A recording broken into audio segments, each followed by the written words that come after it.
Buenas tardes, mi nombre es Lucia Álvarez y junto con mi compañera Natalia vamos a explicar esta línea del tiempo, pero primero vamos a explicar el contexto histórico del nacimiento de la psicometría moderna. Este periodo se caracteriza por un cambio fundamental en el estudio de la mente, dando lugar al nacimiento de la psicometría como una disciplina formal y científica.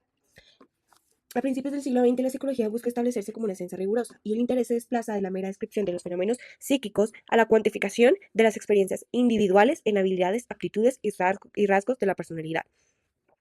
Está la necesidad de evaluar el rendimiento escolar y la aptitud militar, especialmente en la Primera Guerra Mundial. Esto impulsó la creación de instrumentos estandarizados. También está la transición a la psicología cuantitativa. Se supera la fase inicial de la psicología experimental, centrada en la medición de tiempos de reacción y de umbrales sensoriales en los laboratorios, para enfocarse en la medición de constructos psicológicos complejos como la inteligencia. Este cambio implica el desarrollo de modelos matemáticos y estadísticos para fundamentar la medición.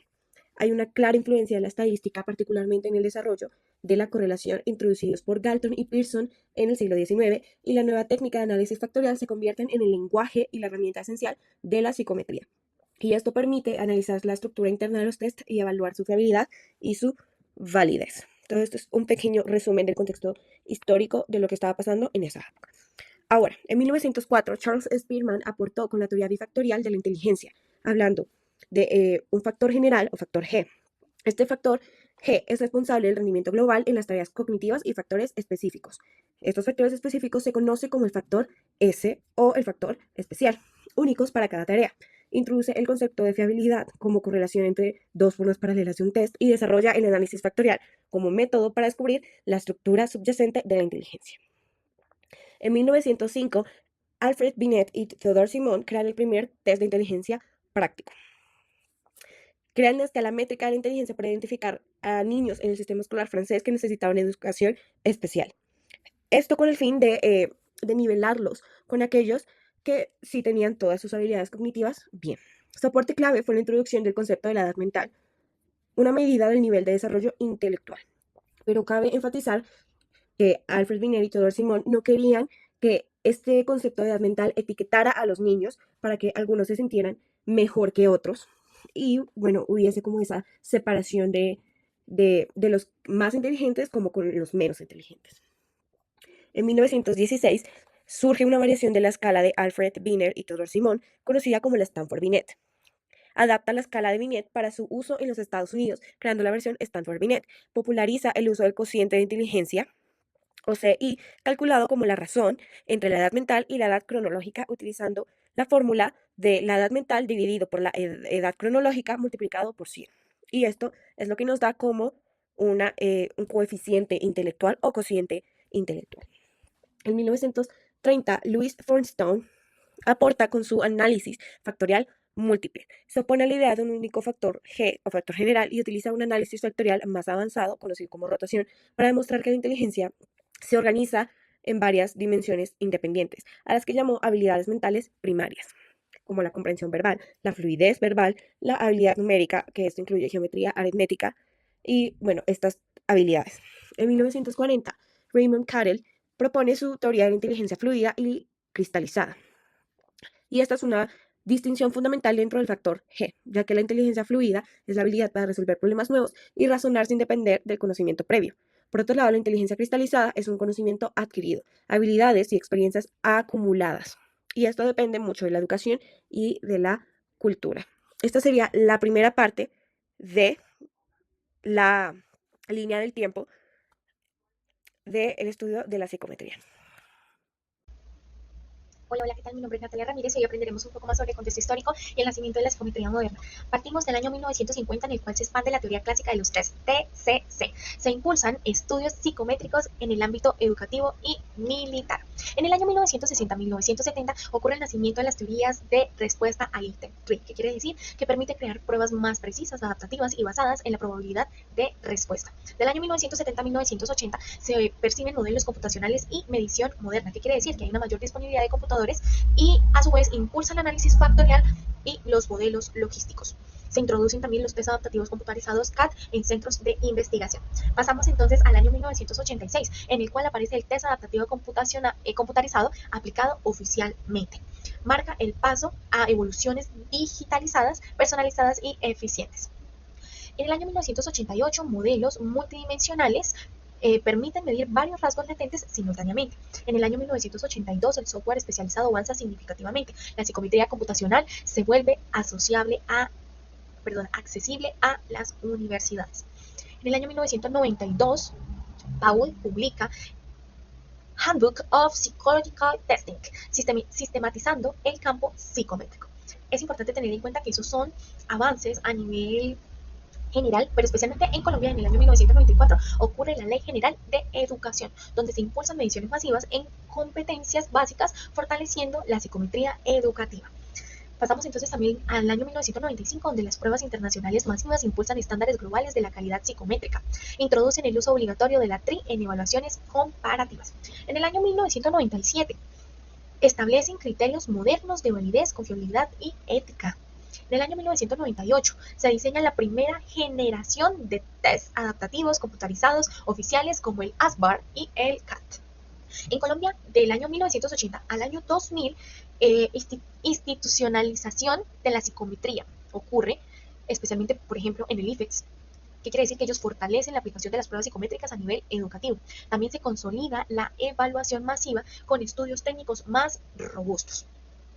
Pasamos al año 2000. Esto marca un antes y un después. ¿Por qué? Porque ocurre la integración de la neurociencia y la psicometría. Especialmente para nosotros es un gran paso. ¿Por qué? Porque surgen instrumentos neuropsicológicos basados en modelos cognitivos computacionales. En el año 2002 ocurren avances en la validación con enfoque sociocultural. En el año 2005 ocurre la transformación de las pruebas saber. Estamos hablando especialmente de Colombia en este momento. Empiezan análisis por teoría de respuesta al ítem y se tiene en cuenta que Colombia también incorpora más formalmente a la psicometría moderna. En el año 2007 se incrementan las evaluaciones digitales. En el año 2010 hay una consolidación del Big Data en psicología. Universidades y plataformas comienzan a recolectar datos y comportamientos digitales. Se utilizan métodos de minería de datos para análisis psicométricos.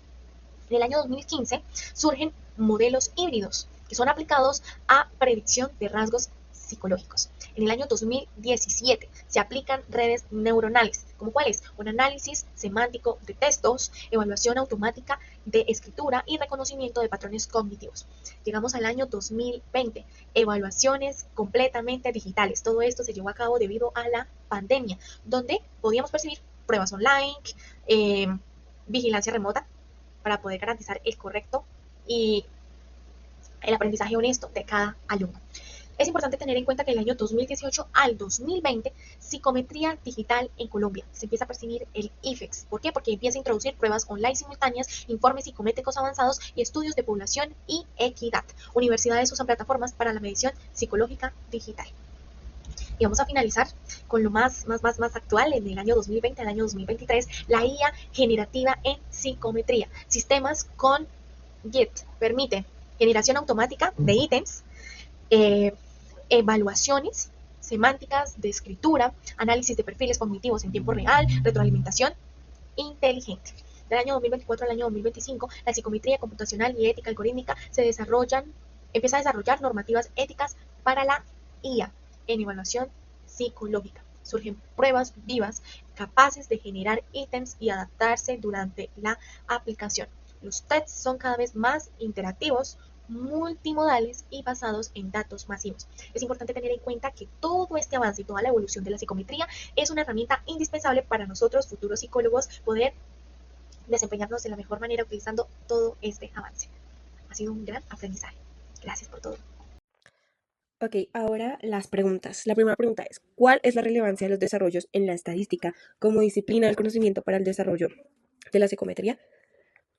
La estadística es el fundamento metodológico que permitió a la psicometría nacer como una ciencia formal, pasando de la observación cualitativa a una medición sistemática. Proporcionó un lenguaje formal para los modelos matemáticos necesarios para cuantificar constructos abstractos como la inteligencia, dándoles objetividad. Otro concepto importante que proporcionó la estadística fue la correlación. El uso del coeficiente de correlación se convirtió en el motor para establecer la calidad de los test, esencial para medir la fiabilidad, también conocida como la consistencia, y la validez de las puntuaciones.